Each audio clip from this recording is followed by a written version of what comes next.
आजसू छात्र संघ ने निजी स्कूलों में बीपीएल कोटे से नामांकन को लेकर गंभीर आरोप लगाए हैं। शुक्रवार को धनबाद के रणधीर वर्मा चौक स्थित गांधी सेवा सदन में आयोजित प्रेस वार्ता में छात्र संघ के प्रदेश महासचिव विशाल महतो ने कहा है कि बीपीएल कोटे से नामांकन में तय मापदंडों की अनदेखी की गई है और इसमें धांधली साफ नजर आ रही है। उन्होंने बताया कि नियम के अनुसार वेबसाइट पर नामांकन शुरू होने से पहले सूची जारी करनी होती है, लेकिन अधिकांश स्कूलों ने ऐसा नहीं किया। शिकायत मिलने के बाद ही सूची सार्वजनिक की गई, जिसमें कई अनियमितताएं सामने आई। महतो ने कहा कि यह गरीब और वंचित परिवारों के बच्चों के साथ अन्याय है। यदि एक सप्ताह के भीतर पूरे मामले की जांच नहीं की गई तो आजसू छात्र संघ मशाल जुलूस निकालेगा। साथ ही चेतावनी दी कि अगर इसके बाद भी कार्रवाई नहीं हुई तो छात्र संघ आमरण अनशन पर बैठने को मजबूर होगा।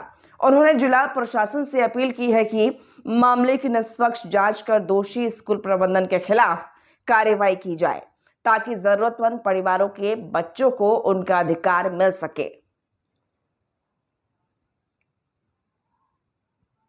आपके इस प्रेस वार्ता के माध्यम से हमारे धनबाद जिले में जितने भी निजी विद्यालय हैं जहां पर आरटीई के तहत में जो बीपीएल कोटे से जो प्रत्येक वर्ष नामांकन होती है, जिसके लिए 25% कोटा फिक्स किया गया है, तो वैसे में उन एडमिशनों में जो बड़े पैमाने में जो धांधली की जा रही है और मोटी रकम वसूल करके जो सीटों को बेचा जा रहा है और गरीब शोषित वंचित जो छात्र हैं, जो परिवार है, उनके हक और अधिकार के जो लूट मार किए जा रही है, उसके खिलाफ आज हम लोग ये प्रेस वार्ता किए हैं। आप सभी को बता दे रहे हैं कि जब पहली सूची जब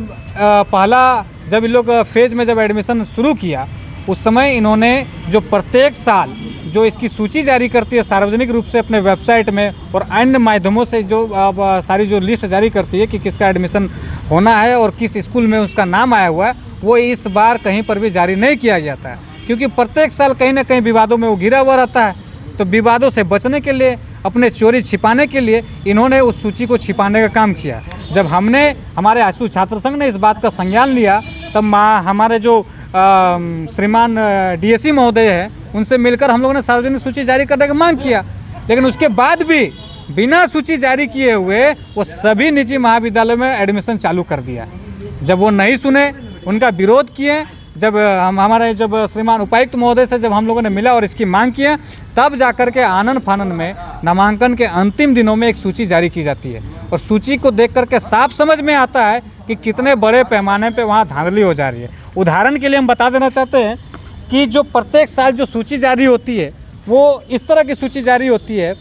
जिसमें उनका एड्रेस, उनका वार्षिक जो इनकम क्या है, पारिवारिक आय, और साथ ही स्कूल से उसका जो घर की दूरी है वो दिया जाता है। वो इसलिए दिया जाता है क्योंकि बीपीएल कोटे में नामांकन का मूल जो आधार है, वो आधार उसके इनकम के आधार पे होता है। जिन परिवार का 72,000 से कम वार्षिक आय है, वही परिवार के छात्र इसके लिए एप्लीकेबल है। साथ ही जिन छात्र का या जिन जो परिवार के बच्चे एडमिशन लेंगे, उनका घर से स्कूल की दूरी जिसके सबसे न्यूनतम होगी, उसको प्राथमिकता दी जाएगी। और यही तो मूल आधार है। और यही मूल आधार को छिपाने के लिए, उससे छेड़छाड़ करने के लिए सीटों को जो लोग बेचा है, जिसका घर से स्कूल ज़्यादा दूर है, जिसका 72,000 से ज़्यादा इनकम है, उन लोगों का ये लोग पैसा लेकर सीट बेचने का काम किया।